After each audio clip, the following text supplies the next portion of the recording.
Salut à tous et à toutes, ici Wijai en direct de la chaîne Wijai Info pour le 3e épisode de Kezako.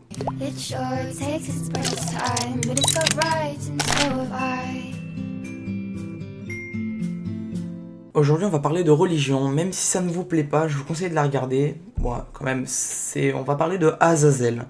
Azazel, dans le christianisme, est un personnage qui aurait tenté Jésus. Enfin, pour moi, ça reste un mec qui voit un type marcher dans le désert et qui lui propose son hospitalité. Mais bon, on verra ça plus tard. Dans n'importe quelle religion, Azazel ferait référence à un antique démon que les anciens Hébreux et Cananéens croyaient habiter le désert. Il signifierait Dieu a rendu fort. On va tout de suite passer aux explications avec une explication par religion.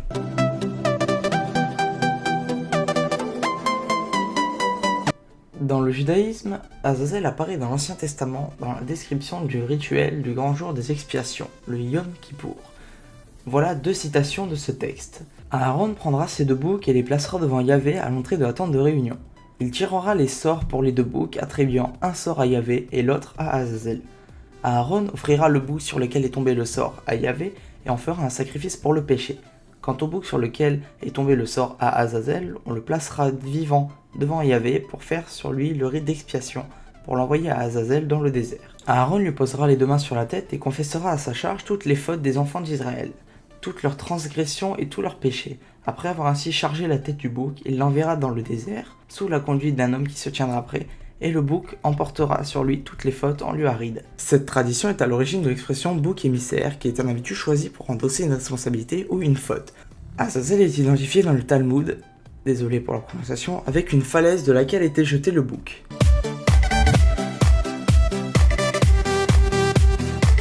Dans le livre d'Enoch, qui est un écrit pseudépigraphique de l'Ancien Testament, Azazel est le 10e des anges déchus. Azazel apprit aux hommes à fabriquer des épées, des armes, des boucliers, des cuirasses, choses enseignées par les anges. Il leur montra les métaux et les manières de les travailler, ainsi que les bracelets, les parures, l'antimoine, le fard des paupières, toutes sortes de pierres précieuses et les teintures. Il en résulte une grande impiété, les hommes se débauchèrent, s'engagèrent et se perdirent dans toutes les voies. Tu vois tout ce qu'a fait Azazel, c'est lui qui a enseigné les forfaits commis sur la terre et qui a révélé les mystères éternels gardés dans le ciel. Et les hommes mettent en pratique ce qu'ils ont appris. Il dit à Raphaël, enchaîne Azazel par les pieds et les mains, jette-le dans les ténèbres, ouvre le désert qui est à Dadouel et jette-le dedans, mets sur lui des pierres rugueuses et aiguës, enveloppe-le de ténèbres et qu'il demeure là à perpétuité.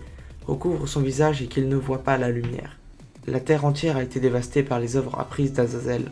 Impute à celui-ci tous les péchés. On trouvera dans ces textes la même association que le judaïsme, le désert et le poids des péchés accumulés.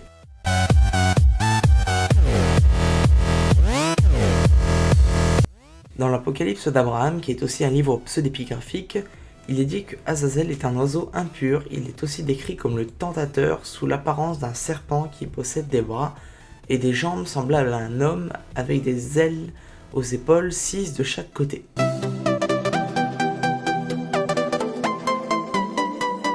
Dans le christianisme, Azazel est un démon régnant sur le désert qui pourrait avoir tenté Jésus.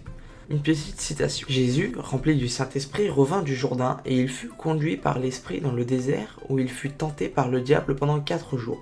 Il ne mangea rien durant ces jours-là et après qu'ils furent écoulés, il eut faim.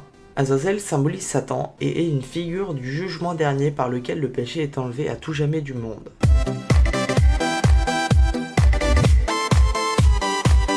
Dans les croyances indo-iraniennes, Azazel émane des anciennes croyances en tant que membre des armées maléfiques d'Ahriman, qui est un esprit démoniaque.